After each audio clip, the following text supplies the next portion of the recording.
हरे कृष्णा कृष्णा कृष्णा हरे हरे, हरे राम राम राम हरे हरे।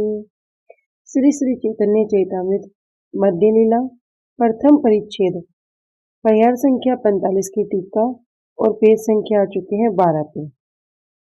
श्री सनातन गोस्वामी जी जो क्या है श्री रूप गोस्वामी जी के ज्येष्ठ भ्राता हैं, उनके द्वारा रचित सिद्धांत ग्रंथ समूह से उनके द्वारा रचित ग्रंथमाला का नाम उल्लेख कर रहा हूँ। श्री कृष्णदास कविराज गोस्वामी जी यहाँ पर उल्लेख कर रहे हैं कि श्री सनातन गोस्वामी प्रभु जी के द्वारा लिखित ग्रंथ हैं प्रथम और द्वितीय खंडयुक्त भागवत अमृत, हरि भक्ति विलास, उसकी दिग्दर्शनी टीका, लीला स्तव और वैष्णव तोषणी नामक टिप्पणी। श्री रूप गोस्वामी जी के द्वारा वर्णित कुछ विशिष्ट ग्रंथों के नाम हैं श्री हंसदूत काव्य, श्रीमद उद्धव संदेश, श्री कृष्ण जन्म तिथि विधि, श्री बृहद गणोपदेश दीपिका, श्री लघु गणोपदेश दीपिका, श्री कृष्ण और उनके प्रिय गणों की मनोहर स्तव माला, प्रसिद्ध विदग्ध माधव और ललित माधव, दान लीला कौमुदी, भक्ति रसामृत सिंधु, उज्ज्वल नीलमणि, प्रयुक्त आख्यात चंद्रिका, मथुरा महिमा, पद्यावली, नाटक चंद्रिका तथा लघु भागवत अमृत आदि ग्रंथ संग्रह। श्री रूप गोस्वामी जी के द्वारा अनेक अनेक ग्रंथों का वर्णन है। श्री वल्लभ जी के पुत्र श्री जीव गोस्वामी जी के द्वारा रचित ग्रंथों के कुछ नाम इस प्रकार हैं। श्री हरि नाम अमृत नामक व्याकरण, उसकी सूत्र मालिका, उसके साथ धातु संग्रह, अल्प आकार में कृष्ण अर्चन दीपिका, गोपाल विरुदावली, रसामृत का शेष अंश, श्री माधव महोत्सव, संकल्प कल्प वृक्ष, भावार्थ सूचक, चंपू, गोपाल तापनी टीका, ब्रह्म संहिता टीका, भक्ति रसामृत सिंधु की टीका, उज्ज्वल नीलमणि की टीका, योगसार स्तव की टीका, अग्नि पुराण में वर्णित गायत्री की विवृति, पद्म पुराण में उक्त श्री कृष्ण पद्म चिन्ह की विवृति, मूल लक्ष्मी रूपा, श्री वृंदावनेश्वरी, श्री राधिका के हस्त पद के चिन्ह समूह का संग्रह, गोपाल चंपू पूर्व भाग, गोपाल चंपू उत्तर भाग, श्रीमद् भागवत के विख्यात 7 संदर्भ पूर्ण श्रीमद् भागवतम के कौन से तत्संदर्भ, भागवत संदर्भ, परमार्थ संदर्भ, कृष्ण संदर्भ, भक्ति संदर्भ, प्रीति संदर्भ और कर्म संदर्भ, जिनके द्वारा श्रेष्ठ महाजन श्री जीव गोस्वामी ने संबंध, अभिधेय और प्रयोजन इन तीनों तत्वों को हथेली में रखे आंवला के समान सहज ही समझ आने वाले रूप में प्रकाशित किया है। भागवत संदर्भ, इसका दूसरा नाम षट संदर्भ है। प्रथम तत्व संदर्भ में सभी प्रमाणों की अपेक्षा श्रीमद् भागवत की श्रेष्ठता और तत्व निरूपण, ये हम पहली क्लास में भी श्रवण कर चुके हैं, अभी इसको फिर से श्रवण कर लेते हैं। दूसरा है भगवत संदर्भ। भगवत संदर्भ में ब्रह्म परमात्मा का विचार, वैकुंठ और विशुद्ध सत्व का निरूपण, भगवत स्वरूप का स्वशक्तित्व, श्री भगवान विरुद्ध शक्तियों का आश्रय, उनमें अचिंत्य शक्ति है और यह अनेक प्रकार की है। अंतराकार शक्ति भेद, माया शक्ति और स्वरूप शक्ति के गुण स्वरूप भूत हैं।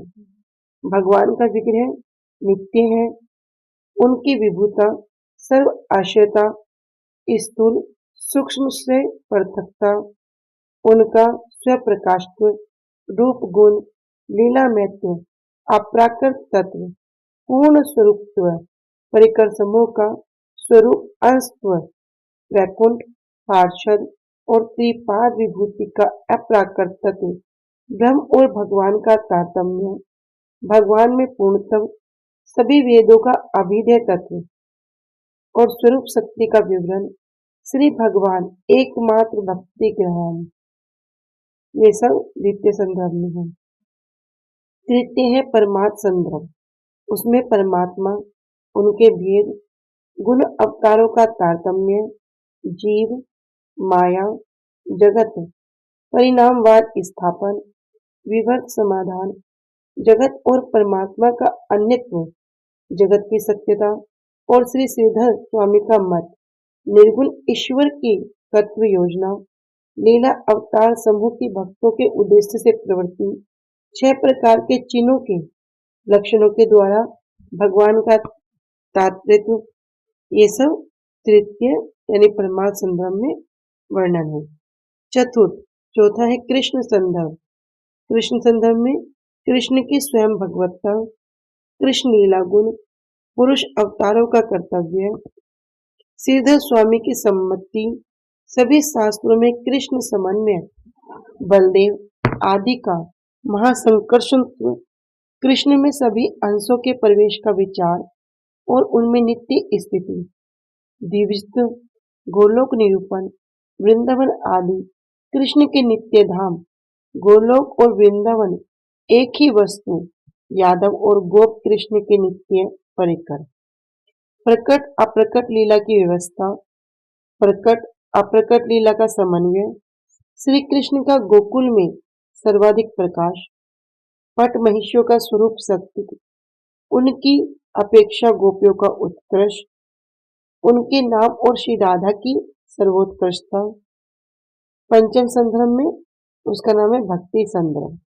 इसमें भगवत भक्ति साक्षात अभेद्य तत्व, अन्वय और व्यतिरेक भाव से भक्ति तत्व का निरूपण, सर्वशास्त्र श्रवण, वर्ण आश्रम आचार और उसके अंतर्भुक्त ज्ञान के द्वारा अन्वय भाव से कर्म का अनादर, हरि विमुख ब्राह्मण की निंदा, भगवत अर्पित कर्म का अनादर, योग का अनादर, ज्ञान के समत्व प्रदर्शन से और अन्य आश्रयों की अर्थात अन्य देवी देवताओं की स्वतंत्रता के अनादर के द्वारा उन देवी देवताओं का भगवान के भक्त रूप में आदर विधान, स्वतंत्र रूप में न मानकर वे भी कौन है, भगवान के भक्त हैं, दास हैं। अभक्त मात्र का अनादर, जीवन मुक्त और परम मुक्त, शिव आदि तथा भक्तों की भक्ति की नित्यता और अभिदित्व, भक्ति में सरफल देने की योग्यता, निर्गुणता, स्वप्रकाशता और परम सुख रूपता, भगवत प्रीति हेतु वैशिष्ट्य, भजन आभास से भी फल लाभ, निष्काम भक्ति की प्रशंसा, अधिकारी भेद से पुनः निष्काम भक्ति की स्थापना, साधु संघ का मूल कारण, महाभागवतों में भेद और विशेषता, सर्व आश्रय विवेक, भक्ति भेद निरूपण में ज्ञान का लक्षण, अहम ग्रह उपासना का लक्षण, भक्ति लक्षण, आरोप सिद्धा आदि के लक्षण, वैदिक भक्ति में शरणागति, गुरु सेवा, महाभागवत प्रसंग, उनकी परिचर्या, साधारण वैष्णव सेवा, श्रवण कीर्तन स्मरण पाद सेवन अर्चन, अपराध और उनको दूर करने के उपाय, वंदनम, दास्य, सख्य, आत्मनिवेदन, रागानुगा भक्ति का विचार, कृष्ण भजन का वैशिष्ट्य और उनकी सिद्धि का कर्म। ये सब जो 5वां संदर्भ है उसमें हम श्रवण करेंगे, जिसका नाम है भक्ति संदर्भ। छठा संदर्भ है प्रीति संदर्भ।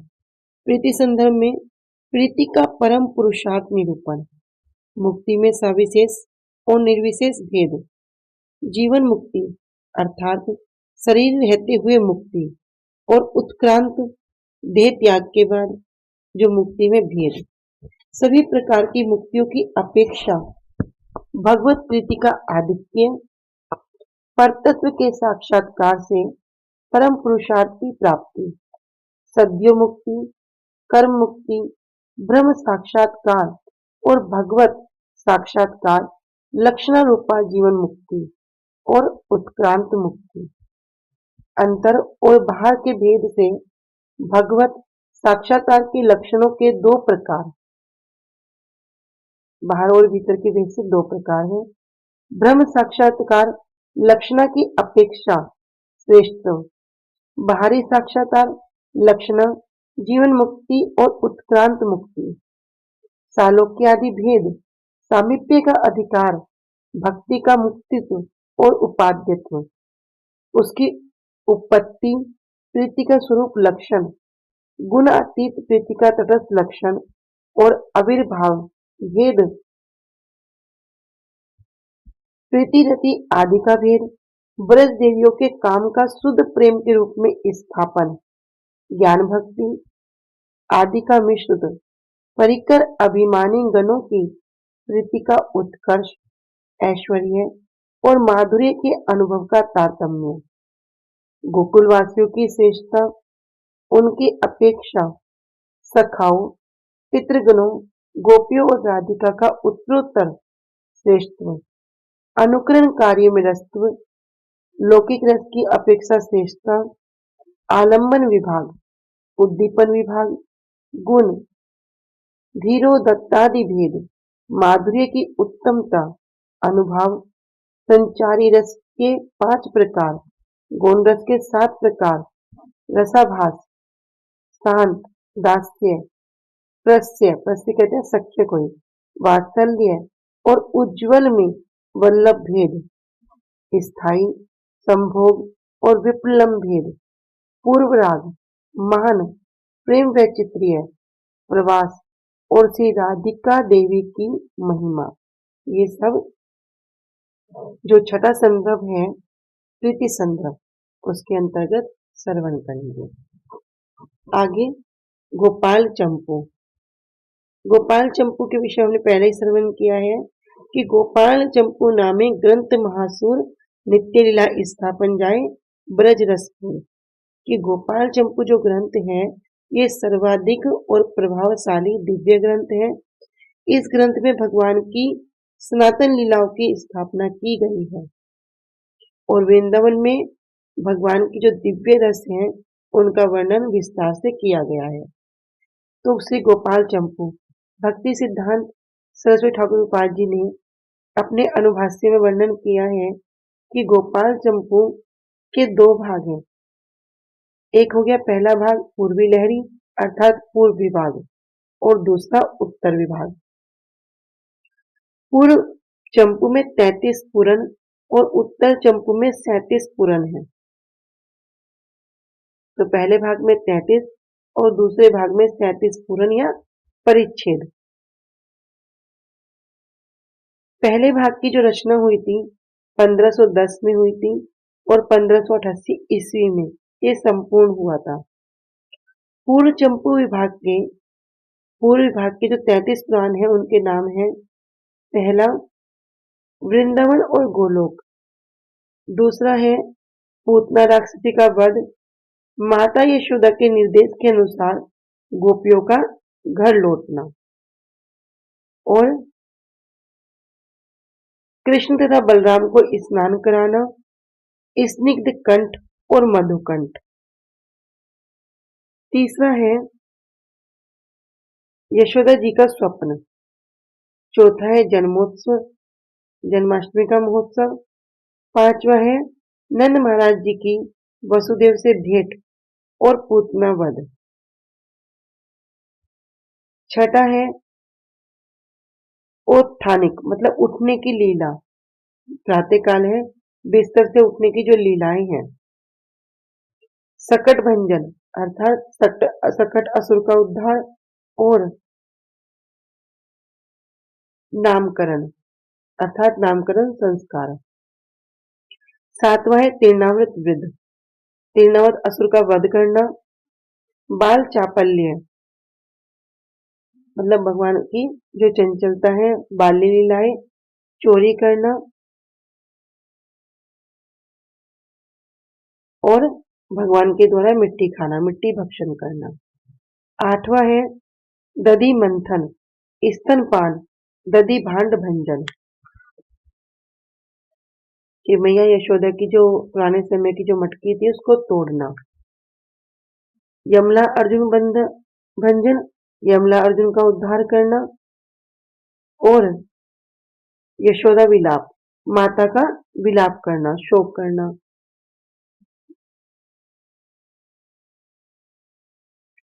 9वां है वृंदावन में प्रवेश। 10वां है वत्सासुर, बकासुर और व्योमासुर का वध। 11वां है अघासुर का वध तथा ब्रह्म का विमोहन। 12वां है जंगल में गौ का चारण। 13वां है गायों की रखवाली और कालियानाग को दंड। 14वां है गर्दभासुर का वध करना और कृष्ण की प्रशंसा। 15वां है गोपियों का पूर्व आकर्षण। 16वां है प्रलंबासुर का वध तथा दावाग्नि पान करना।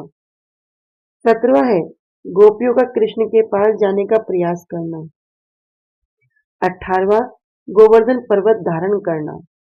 19वां कृष्ण का दूध से अभिषेक करना।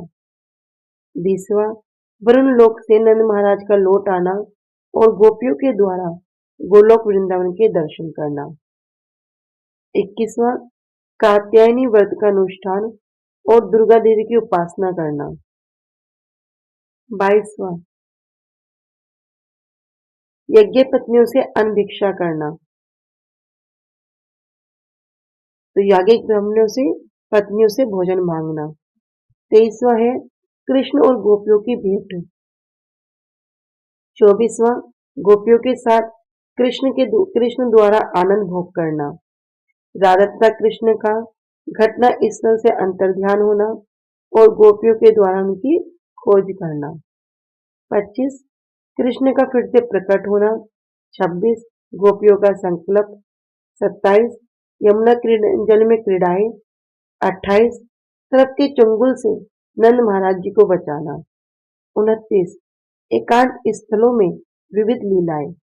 30 शंखचूड़ का वध तथा होली। 31 अरिष्टासुर का वध। 32 केसी असुर का वध और 33 है श्री नारद मुनि जी का प्रकट होना और ग्रंथ रचना का शक और संबंध, अर्थात जिस वर्ष पुस्तक समाप्त हुई उसका वर्णन। तो ये 33 है पूर्व विभाग में। और जो दूसरा विभाग है इसका उत्तर विभाग, उसमें भी 37 पुराण है, 37 परिच्छेद है। पहला है ब्रज अनुराग अर्थात ब्रज भूमि के प्रति अनुराग। दूसरा है अक्रूर के क्रूर कर्म। तीसरा है कृष्ण का मथुरा गमन। चौथा है मथुरा नगरी का वर्णन। 5 कृष्ण का वध। 6 कृष्ण तथा बलराम से नंद महाराज जी का बिछोह। 7 कृष्ण तथा बलराम के बिना नंद महाराज जी का वृंदावन में प्रवेश। 8 कृष्ण तथा बलराम जी का विद्या अध्ययन।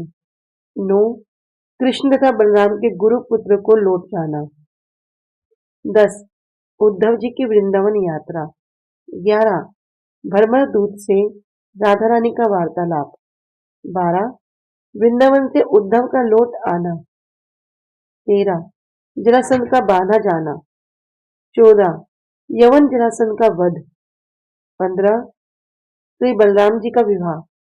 16 रुक्मणी जी का विवाह। 17 सात विवाह। 18 नरकासुर का वध। स्वर्ग से पारिजात पुष्प लाना और 16,000 रानियों के साथ कृष्ण का विवाह। 19 बानासुर पर विजय। 20 बलराम का ब्रज लौटना। 21 पौंड्रक पौंड्रक का जो नकली विष्णु उनका वध होना। 22 द्विविद का वध तथा हस्तिनापुर की चिंता। 23 कुरुक्षेत्र के लिए प्रस्थान। 24 कुरुक्षेत्र में वृंदावन वासियों के द्वारा वृंदावन वासियों तथा द्वारका वासियों में भेंट। 25 उद्धव मंत्रणा अर्थात कृष्ण का उद्धव जी से परामर्श करना। 26 राजा मोचन राजा का उद्धार करना। 27 राजसूय राजसूय यज्ञ संपन्नता होना। 28 साल वध साल का वध होना। 29 ब्रज आगमन विषयक विचार अर्थात कृष्ण का वृंदावन लौटने का विचार करना। 30 कृष्ण का ब्रज आगमन, कृष्ण का फिर से वृंदावन जाना। 31 राधिका आदि की बाधा का समाधान, श्रीमती राधारानी तथा अन्य के रोके जाने का समाधान। 32 सर्व समाधान, सब कुछ पूर्ण करना। 33 श्री राधा माधव अधिवास, श्री राधारानी और माधव का निवास स्थान। 34 राधा कृष्ण का अलंकरण, राधा रानी और कृष्ण का श्रृंगार।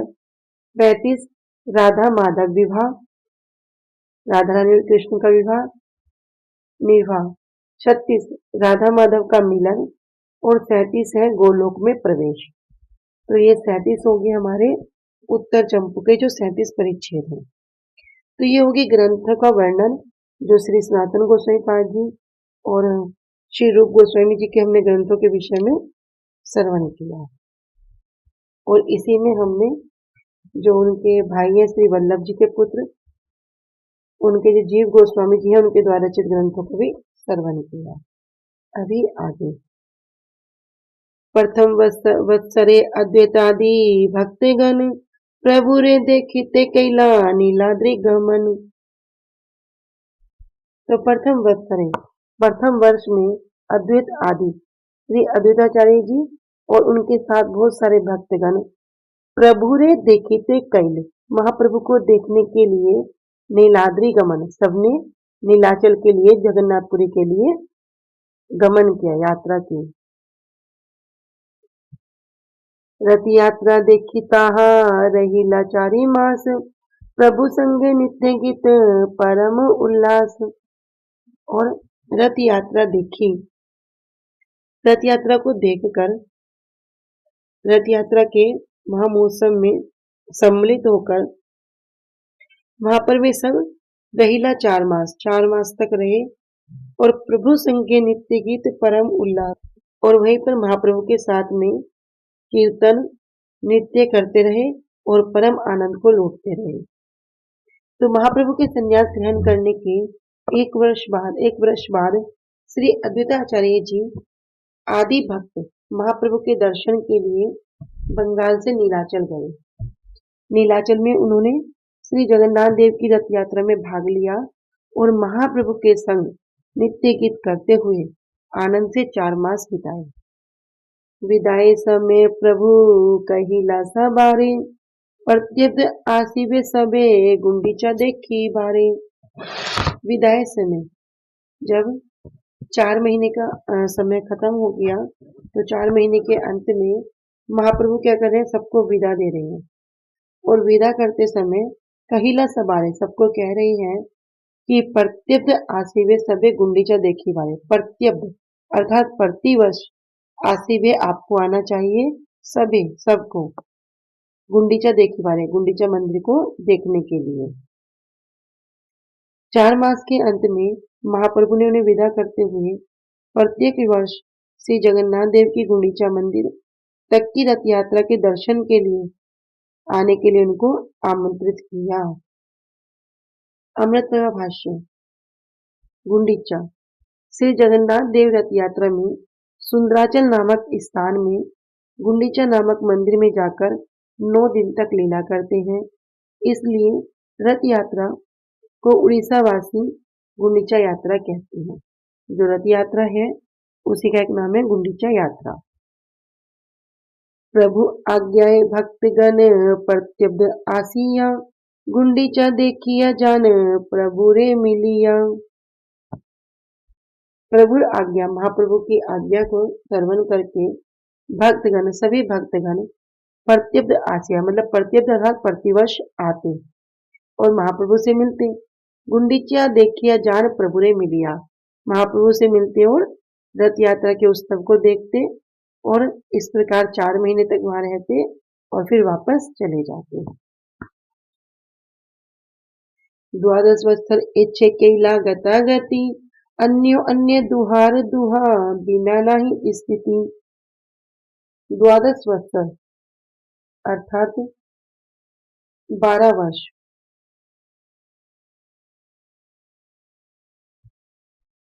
12 वर्ष तक एछे केला गति गति। इस प्रकार प्रतिवर्ष सभी लोग महाप्रभु से मिलने के लिए नीलाचल आते और वहां पर महाप्रभु के साथ नित्य कीर्तन का आनंद लेते और वहां पर रुकते फिर वापस चले जाते। अन्यो अन्य दुहार दुहा बिना नहीं स्थिति। और उनका प्रेम इतना प्रगाढ़ हो चुका था कि एक दूसरे के बिना वो रह नहीं सकते थे। अमृत बाबा भाष्य में कह रहे हैं भक्ति विनोद ठाकुर जी कि महाप्रभु और उनके भक्त एक दूसरे से मिले बिना सुखी नहीं हो सकते। तार शेष रहे जय तार शेष जय रहे द्वादश वत्सर कृष्णेर विरह लीला प्रभुर अंतर। तो शेष मतलब जो भी शेष रह जाते अंत में, जो कुछ भी अंत में शेष रहता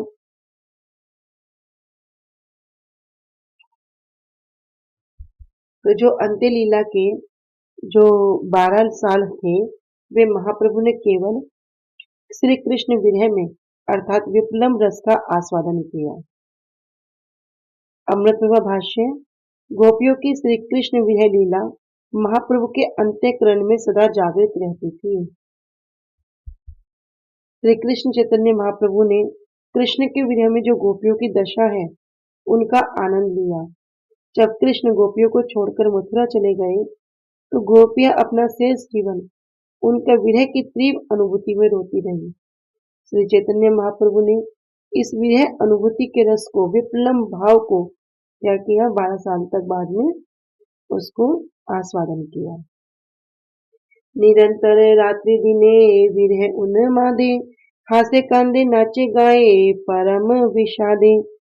निरंतर महाप्रभु निरंतर ही रात्रि दिने रात दिन विरह उन्मादे उस विरह में उन्माद में ग्रस्त होकर हास्य कभी हंसते थे, कांदे कभी रोते थे, नाचे गाए कभी नाचते थे और कभी गाते थे, परम विषादे और दुख में बड़े व्याकुल होते, बड़ा विषाद करते। जे काले करेन जगन्नाथ दर्शन मने भावेन कुरुक्षेत्रे पायांची मिलन। और जे काले जिस समय करेन जगन्नाथ दर्शन जब जगन्नाथ जी के मंदिर में जाते जगन्नाथ जी के दर्शन किया करते उस समय उनके भाव क्या होते मने भावेन। उनके मन की दशा किस प्रकार होती कुरुक्षेत्र पायछी मिलन कि जब कुरुक्षेत्र में श्री राधा रानी ने कृष्ण के दर्शन किए थे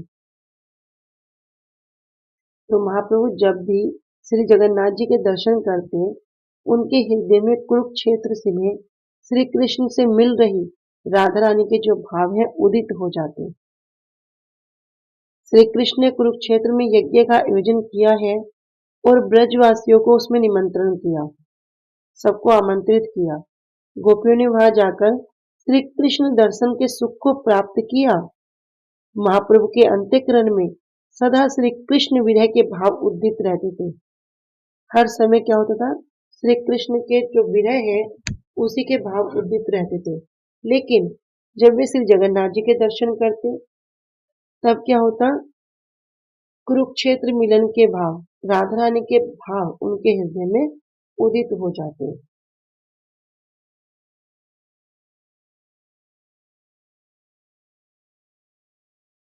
रथ यात्राएं आगे जबे करे न नर्तन कहाँ ए पद मात्र करे गायन। जब भी रथ यात्रा आगे जब महाप्रभु रथ यात्रा के आगे उत्सव कर रहे थे नृत्य कर रहे थे कहाँ ए पद तो वे सदैव इस पद को गाया करते थे। कौन सा पद आगे श्रवण करेंगे। सेइत प्राण नाथ पाइनु जहां लागी मदन दहन जूरी गेनु। सही लागी सहित प्राणनाथ कि मैंने क्या किया मैंने अपने जो मेरे प्राण हैं अपने प्राणों के उन स्वामी को पा लिया जहां लागी मदन देहिने झूरी गैनो। मदन दहने अर्थात कामाग्नि में, झूरी अर्थात जलता हुआ, कि जिनके विरह में मैं कामाग्नि की ज्वाला में जलकर म्लान हो रही थी, तो मैंने क्या किया, उनको पा लिया। तो जब भी जगन्नाथ जी के सामने नृत्य करते तो इसी पद को गान करते थे, सेइत प्राणनाथ पाइनु जहाँ लगी मदन गहने झूरी ज्ञानी। एई धुआ गाने नाचे ने द्वितीय पहर, कृष्ण नैया ब्रज जाई ए भाव अंतर। और इस प्रकार महाप्रभु विशेष रूप से एई धुआ गाए नाचे द्वितीय पहर में विशेष रूप से इसको गाते और विचार करते क्या, कृष्ण लैया, मैं कृष्ण को लेकर ब्रजे जाई, ब्रज में चला जाऊं, ए भावे अंतर, और इसी प्रकार अंतर में उनके भाव रहते, ये भाव उनके हृदय में उठता रहता। क्योंकि श्रीमती राधा रानी के जो भाव हैं वो सदैव उस भाव में मग्न रहने के कारण महाप्रभु को उसी तरह का कृष्ण वियोग अनुभव हो रहा है जिस प्रकार राधा रानी को कृष्ण जब वृंदावन छोड़कर मथुरा चले गए थे उस समय हुआ था। तो ये जो भाव है, इसी भाव विरह में भगवत प्रेम प्राप्त करने में क्या होगा, ये भाव अत्यंत सहायक होता है। जब श्री चैतन्य महाप्रभु ने हर किसी को सिखला दिया कि मनुष्य को भगवान का दर्शन पाने के लिए बहुत ज्यादा उतावला नहीं होना चाहिए, लेकिन उनके जो भाव आवेश होंगे जब उनसे उस विरह का अनुभव करना चाहिए, इसे कहा गया विप्लव भाव। जब वो विरह का अनुभूति होगी, उनका साक्षात्कार करने की इच्छा होगी, उसकी अपेक्षा, इच्छा करने की भी अपेक्षा, यदि वो विरह की अनुभूति करना क्या होगा, अधिक कल्याणकारी होगा। और विरह किसका होगा, जिसका मिलन हुआ है उसी को विरह होगा। तो कुरुक्षेत्र में मिलने से संतोष प्राप्त तो नहीं हुआ, इसलिए अब क्या करना चाह रही हैं, श्री कृष्ण को ब्रज में ले जाकर वहां उनके साथ मिलन हो, ऐसे भाव महाप्रभु के हृदय में सदा उठते थे। महाप्रभु ने राधा भाव में विभावित होकर सुदीर्घ माथुर विरह भाव को ग्रहण किया। इसके द्वारा निरंतर संभोग के पुष्टिकारक विप्लव रस के मूर्तिमान विग्रह बनकर उन्होंने जीवों के एकमात्र भजन साधन को जगत को बताया है, जनाया है। श्रीमद् भागवतम के 10वें स्कंद में 82 से 82 अध्याय में वर्णित है कि श्री कृष्ण के दर्शन के लिए उत्सुक गोकुल वासिनी सभी व्रज गोपियां समयंतक पक्ष के ग्रहण के उपलक्ष्य में कुरुक्षेत्र गई थी। वहां पहुंचकर उन्होंने जिस प्रकार हृदय के भावों को प्रकाश किया था, दूसरी बार वही भाव श्री गौर सुंदर ने नीलाचल पति श्री जगन्नाथ जी के दर्शन में प्राप्त किए, प्रकाशित किए। कुरुक्षेत्र में गोपियां जिस प्रकार श्री कृष्ण के ऐश्वर्य भाव को दूर करके उन्हें गोकुल के माधुर्य आस्वादन में ले जाने का प्रयास कर रही थी, उसी प्रकार श्री गौर हरि भी कुरुक्षेत्र रूप नीलाचल, अर्थात जो नीलाचल मंदिर है, कह रही क्या है, कुरुक्षेत्र द्वारका मंदिर से श्री कृष्ण रूप श्री जगन्नाथ देव जी को वृंदावन रूप गुंडीचा मंदिर की ओर ले जा रहे थे। रथ के सामने श्री गौर सुंदर स्वयं में उदित वृषभाव नंदिनी के हृदय के भाव को गान करते हुए श्री कृष्ण को पार किए विहार स्थली गुंडीचा की ओर ले जा रहे थे। इसको विस्तार से हम आगे भी श्रवण करेंगे। ठीक है, आज यहीं तक रखते हैं। शिल्प वांछा कल्पतरुभ्यश्च कृपा सिंधुभ्य एव च पतितानां पावनेभ्यो वैष्णवेभ्यो नमो नमः। श्री गुरुदेव की जय। अनंत कोटि वैष्णव वृंद की जय। निताय गौर प्रेमानंदे हरि हरि बोल।